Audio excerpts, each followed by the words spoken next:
Hello friends, welcome back to Target GT home science.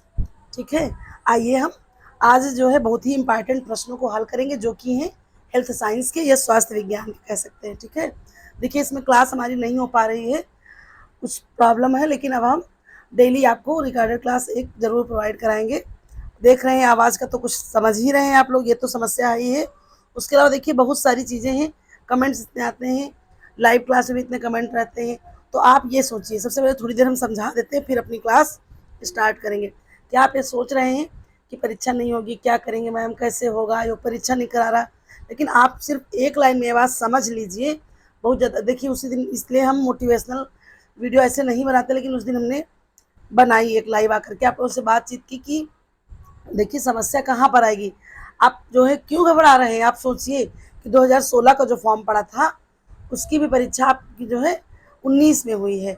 2011 का ही देख लीजिए, परीक्षा 16-17 में, 19 तक का सब फाइनल हुआ है। तो ये परीक्षा ही ऐसी टीजीटी परीक्षा देखिए क्या है। तो ये आपकी पढ़ाई की टीजीटी की परीक्षा तो है ही है, आपके सिलेबस की है, आपके सब्जेक्ट की है, उसके अलावा आपके धैर्य की है, आपके विश्वास की है कि आपके अंदर धैर्य कितना है। तो देखिए हर जगह समस्याएं हैं, आप बस इतना सोचिए कि फॉर्म पड़ा है तो परीक्षा होगी ज़रूर। हर बार समय लगा है, कभी कभी हाँ जल्दी हो गया, कभी समय लगा, तो ऐसी सिचुएशन आती रहती है। लेकिन ऐसे में जो है घबराना नहीं। बहुत सारी चीज़ें आप लोग सुन रहे हैं, आयोग ने बहुत सी चीज़ें कही उसको भी सुन रहे हैं, जो चीज़ें आयोग ने नहीं कही उसको भी सुन समझ रहे हैं। तो ये सारी समस्याएं आपकी हैं। ठीक है, इन सब चीज़ों को एकदम निगेटिव कर दीजिए, हटाइए, शून्य कर दीजिए वहाँ से, और जो है अपने सिलेबस पे ध्यान कीजिए और पढ़ाई पर फोकस करिए। सिर्फ इतना आप सोच लीजिए कि जैसे अगर रात आई है तो सुबह ज़रूर होगी, है ना? तो बस यही सोचना है कि पेपर होगा, ज़रूर होगा। थोड़े दिन डिले चल रहा है, देखिए आगे आगामी जो परीक्षाएं हैं उनके लिए भी यही सारी चीज़ें हैं।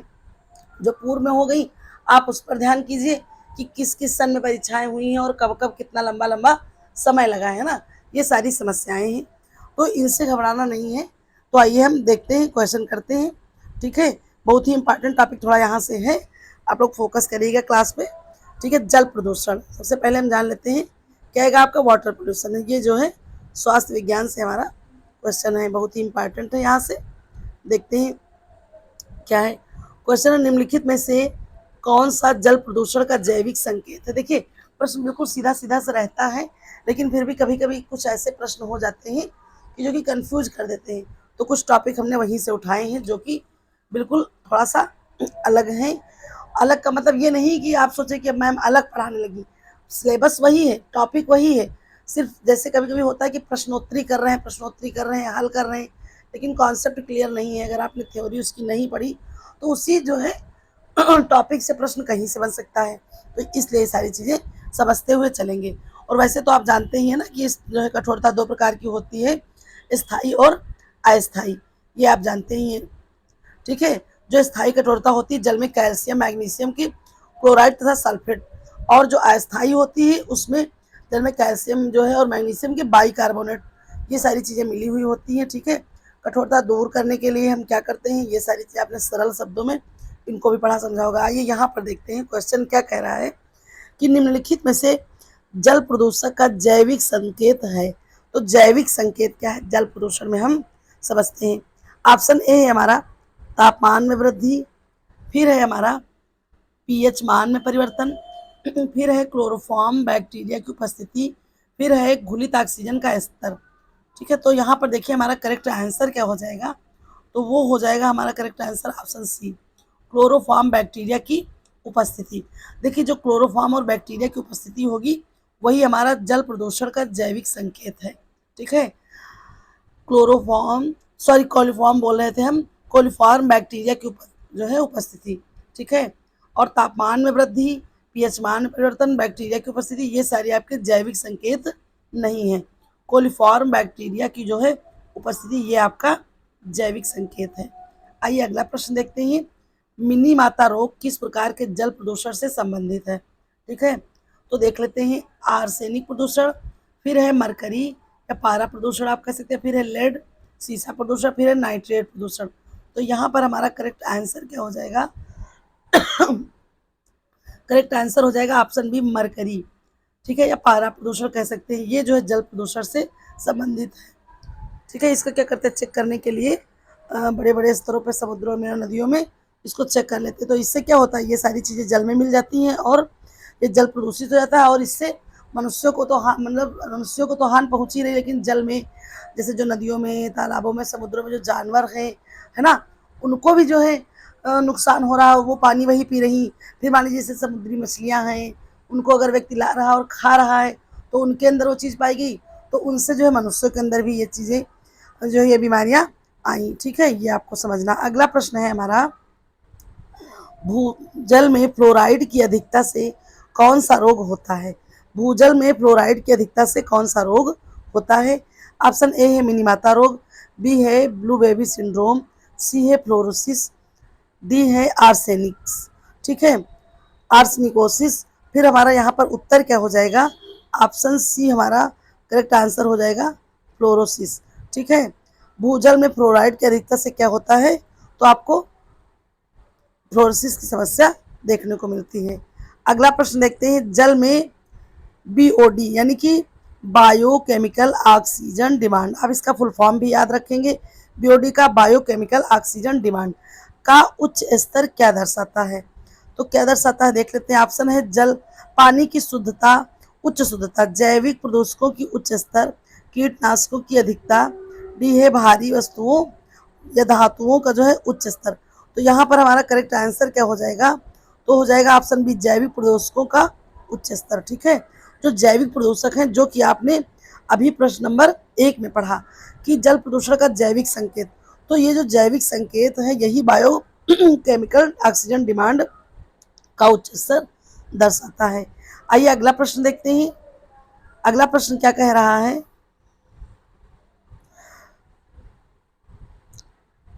यूट्रोफिकेशन प्रक्रिया, एक मिनट, यूट्रोफिकेशन प्रक्रिया का प्राथमिक कारण क्या है?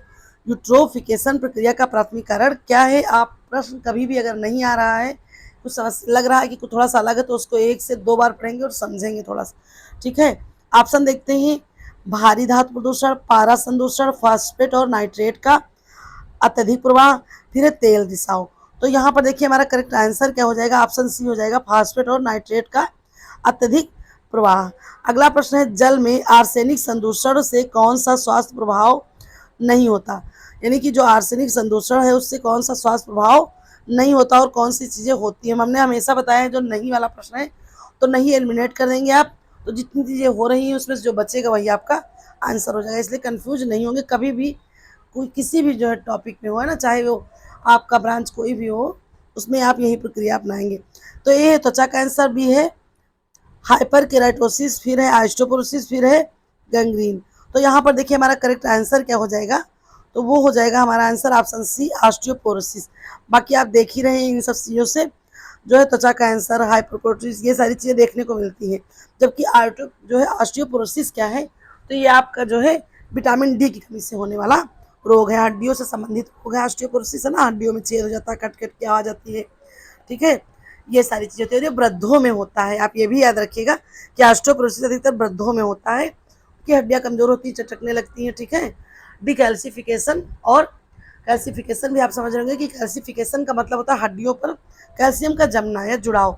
डिकैल्सिफिकेशन क्या होता है? जो हड्डियाँ होती हैं उन पर से कैल्शियम की जो लेयर है उसको हटने लगती, उसका जो है कम हो जाना, और इस तरह से समस्याएं होती है। और ऑस्टियोमैलेशिया का होता है, तो ये वयस्कों में होने वाला रोग होता है। ठीक है, तो आप लोगों को अच्छे समझ में आ गया होगा। अगला प्रश्न है, इटाई इटाई बीमारी किस धातु प्रदूषण से जो है जुड़ी हुई है? ऑप्शन ए है हमारा कैडमियम, फिर है लेड, फिर है मरकरी, फिर है क्रोमियम। तो यहाँ पर देखिए हमारा करेक्ट आंसर क्या हो जाएगा? तो वो होने वाला है हमारा आंसर ऑप्शन ए, कैडमियम। ठीक है, अगला प्रश्न ये देखते हैं, जलीय पारिस्थितिकी तंत्र में जैव आवर्धन का क्या अर्थ है? जलीय पारिस्थितिकी तंत्र में जैव आवर्धन का क्या अर्थ है? ए है पानी में सूक्ष्म जीवों की वृद्धि, बी है खाद्य श्रृंखला में प्रदूषकों की सांद्रता में वृद्धि, सी है जल में रसायनों की तेजी से विघटन, डी है जलीय पौधों का तेजी से बढ़ना। तो यहाँ पर देखिए हमारा करेक्ट आंसर क्या होने वाला है? तो हो जाएगा आंसर बी, खाद्य श्रृंखला में प्रदूषकों की सांद्रता में वृद्धि। अगला ये क्वेश्चन देखते हैं।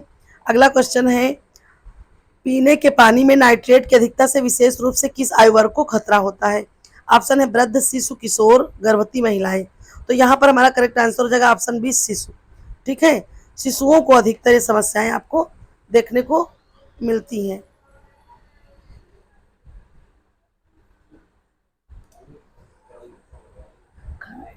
जाओ जाओ बउआ, जाओ फिर खाना निकाल दे, दोनों जने खा हुआ जाओ, जा बेटू। चप्पल बेटा ऊपर रखे, मैक्स लेके भागे लागत रहा ना।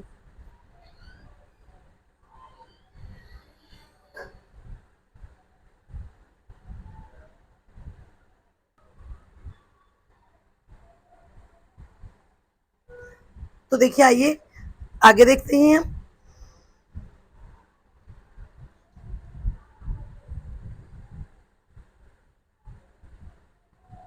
एक मिनट,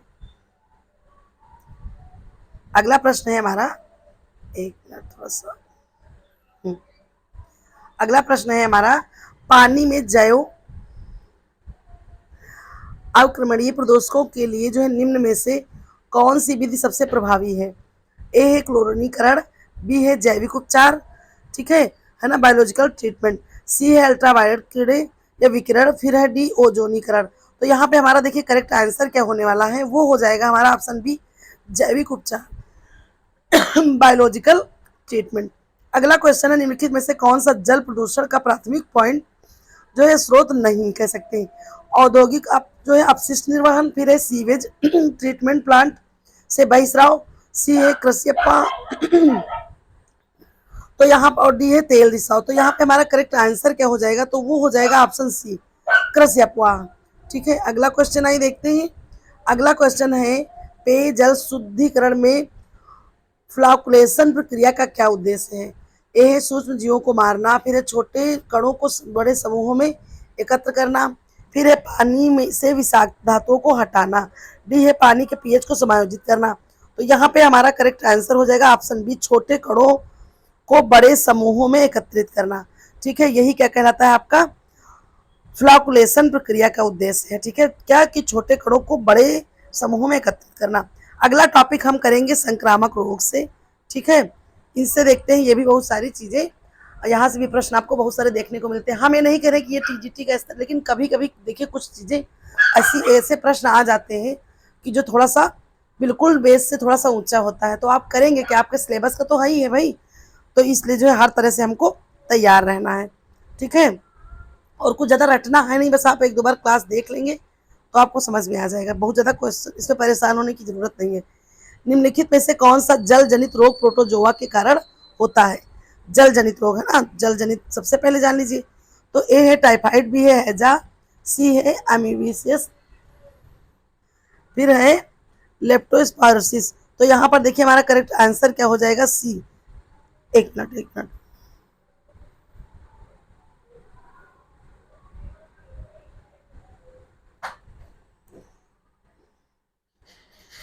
देखिए यहाँ पे करेक्ट आंसर हमारा क्या हो जाएगा, तो वो होने वाला है हमारा ऑप्शन सी हो जाएगा, अमीबियस। ठीक है, अगला प्रश्न देखते हैं।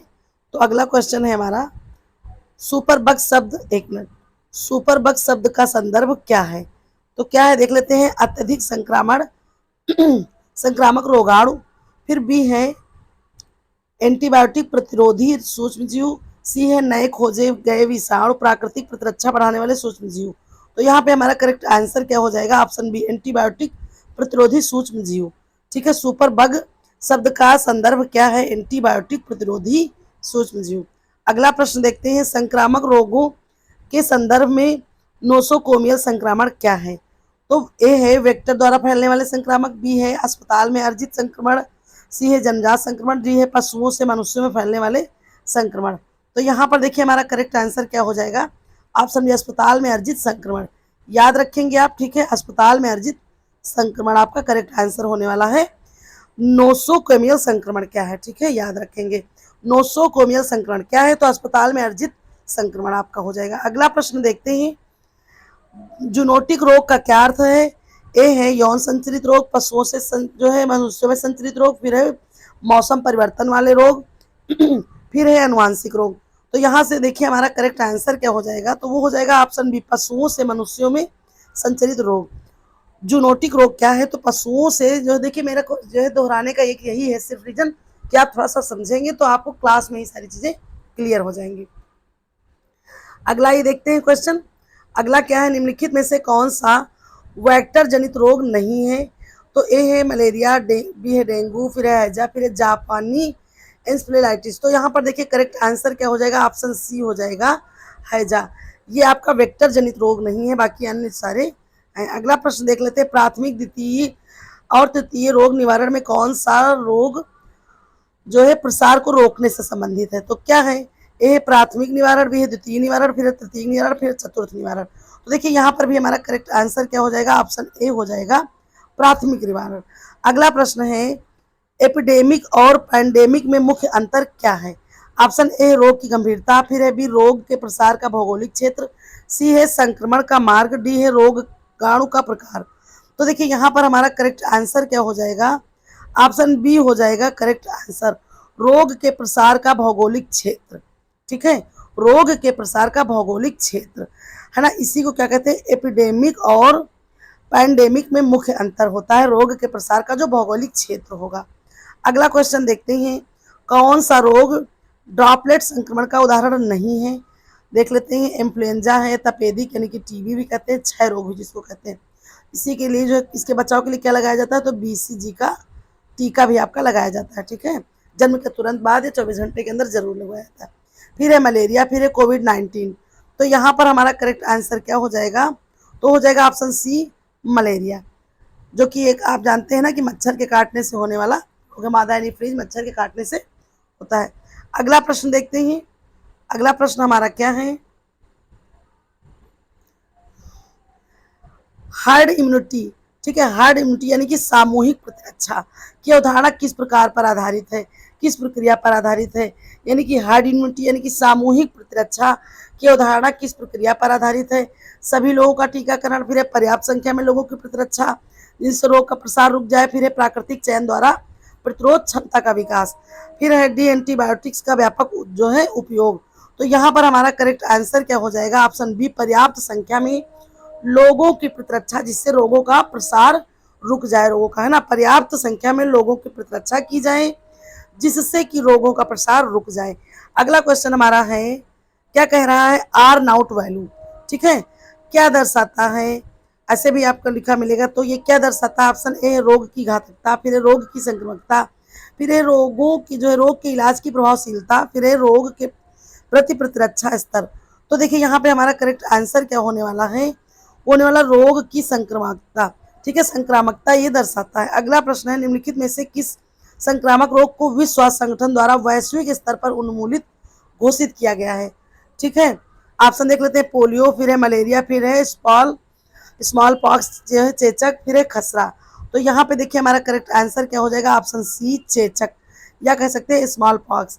ठीक है, इसको जो है वैश्विक स्तर पर उन्मूलित किया गया है, घोषित, यानी कि ये जड़ से मिटा हुआ। अगला क्वेश्चन देखते हैं, सुपर स्प्रेडर इवेंट किस जो है संदर्भ में प्रयोग किया जाता है। ए है किसी संक्रामक रोग का तेजी से फैलना,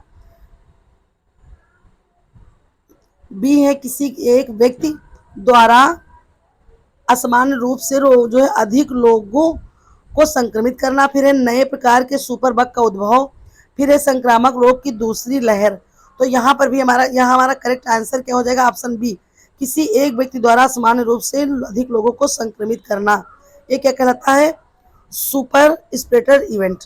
अगला प्रश्न ये देखते हैं, अगला प्रश्न पहले हम देखेंगे, उससे पहले हम देखेंगे अगला टॉपिक। हमारा अगला टॉपिक हेल्थ साइंस में बहुत इंपॉर्टेंट है। क्या है वो टॉपिक, घरेलू उपचार। ठीक है, होम रेमेडीज, घरेलू उपचार। यहाँ से देखिए बहुत सारे प्रश्न मिलते हैं आपको। ठीक है, और इम्पॉर्टेंट टॉपिक है आपका, तो ऐसा प्रश्न आया हो या ना आया हो, तो आए भी हुए हैं प्रश्न जो है प्रीवियस ईयर से किया होगा आपने, लेकिन हमें पढ़ना है क्योंकि सिलेबस में है। आइए देखते हैं, अदरक में पाया जाने वाला, एक मिनट, अदरक में पाया जाने वाला कौन सा यौगिक इसके जो है सूजन रोधी के लिए जिम्मेदार है। ए है जिंजरॉल, बी है एलिसिन, कैप्साइन, डी है कुरकुमिन। तो देखिए यहाँ पर हमारा करेक्ट आंसर क्या हो जाएगा, ऑप्शन ए हो जाएगा जिंजरॉल। ठीक है। अगला प्रश्न हम देख लेते हैं, हल्दी में पाया जाने वाला प्रमुख औषधीय घटक है, तो क्या है? एलिसिन है, कुरकुमिन है, फिर मेंथॉल है, फिर यूजिनॉल है। तो यहाँ पर देखिए हमारा करेक्ट आंसर क्या हो जाएगा? ऑप्शन बी हो जाएगा, कुरकुमिन। ठीक है, ये आपका हल्दी में पाया जाने वाला औषधीय घटक है। अगला प्रश्न देखते हैं,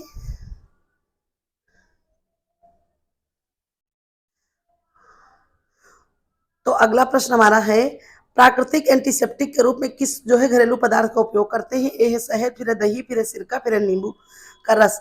तो यहाँ पे देखिए हमारा करेक्ट आंसर क्या हो जाएगा? ऑप्शन ए शहद।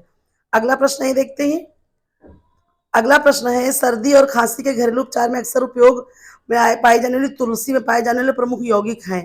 ठीक है, तो यहाँ पे हमारा करेक्ट आंसर क्या हो जाएगा? Option A. ठीक है, फ्लेवोनॉइड्स और यूजिनॉल, ये जो है आप याद रखेंगे कि तुलसी में पाए जाने वाला प्रमुख यौगिक क्या है? तो आपका फ्लेवोनॉइड्स और यूजिनॉल है। अगला प्रश्न है, स्टीम इनहेल या भाप लेना निम्न में से किसके लिए सबसे प्रभावी घरेलू उपचार नहीं है? ठीक है, याद रखेंगे। ऑप्शन ए है साइनस कंजक्शन, बी है नाक बंद, सी है खांसी, डी है पेट का अल्सर। तो आपको ऐसे ऑप्शन से पता चल ही गया होगा, करेक्ट आंसर हो जाएगा ऑप्शन डी, पेट के अल्सर के लिए। बाकी स्टीम इनहेल या भाप लेना साइनस कंजक्शन यानी कि कह सकते हैं एक तरह से एक नाक बंद होना है ना, एक साइड की बंद होना या नाक दोनों तरफ से बंद होना या खांसी, इन सब के लिए लाभदायक है। अगला है, निम्न में से कौन सा आयुर्वेदिक दिनचर्या में का हिस्सा नहीं है?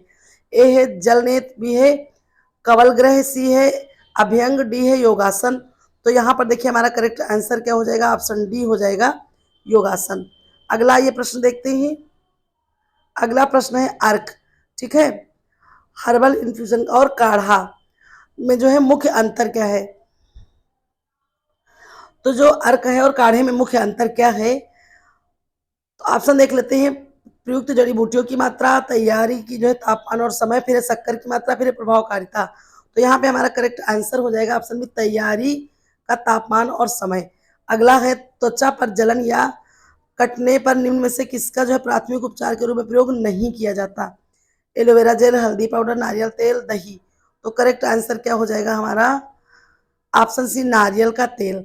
अगला है, आयुर्वेद के अनुसार त्रिफला में शामिल है हरड़ बहेड़ा और आंवला, फिर है तुलसी अदरक और हल्दी, फिर है दालचीनी इलायची और लौंग, डी है सुगंधा शतावरी और ब्राह्मी। तो करेक्ट आंसर यहाँ हमारा क्या हो जाएगा? ऑप्शन ए, हरड़ बहेड़ा और आंवला। ठीक है, ये शामिल है। अगला प्रश्न हमारा है, निम्न में से कौन सा जोड़ा गलत है? ए है लहसुन एंटीबैक्टीरियल, बी है नीम एंटीफंगल, सी है तुलसी एंटीऑक्सीडेंट, डी है धनिया एंटीवायरल। ठीक है, तो देखिए क्या क्वेश्चन कह रहा है कि निम्न में से कौन सा जोड़ा गलत है? तो आप यहाँ पर क्या आंसर करेंगे? तो यहाँ पर आपका आंसर हो जाएगा करेक्ट ऑप्शन डी। ठीक है, आपका आंसर क्या होने वाला है? ऑप्शन डी, धनिया एंटीवायरल। ठीक है, ये आपका गलत है।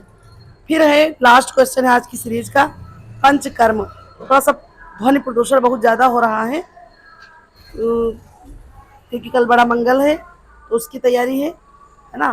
तो रामायण हो रही है बगल में, तो उसकी भी आवाज़ आ रही है, और बिल्कुल रोड पर भी पता नहीं क्या बहुत ज़्यादा हलचल है, और डागी हमारा वो अलग से परेशान कर ले किए हुए हैं इसमें, इस ध्वनि की वजह से, तो इसलिए और ज़्यादा दिक्कत हो रही। तो बीच में जो थी आवाज़, उसके लिए थोड़ा सा अगर किसी कोई प्रॉब्लम है तो भाई उसके लिए हम क्षमा प्रार्थी हैं। पंचकर्म चिकित्सा पद्धति किस प्राचीन चिकित्सा प्रणाली से संबंधित है? पंचकर्म चिकित्सा पद्धति किस प्राचीन प्रणाली से संबंधित है? ए है यूनानी, बी है आयुर्वेद, सी है होम्योपैथ, डी है सिद्ध। तो देखिए यहाँ पर हमारा करेक्ट आंसर क्या हो जाएगा? तो वो हो जाएगा ऑप्शन बी, आयुर्वेद। ठीक है, पंचकर्म चिकित्सा पद्धति जो है आयुर्वेद चिकित्सा प्रणाली से संबंधित है। ठीक है, इस तरह से हमारी आज की सीरीज कंप्लीट होती है।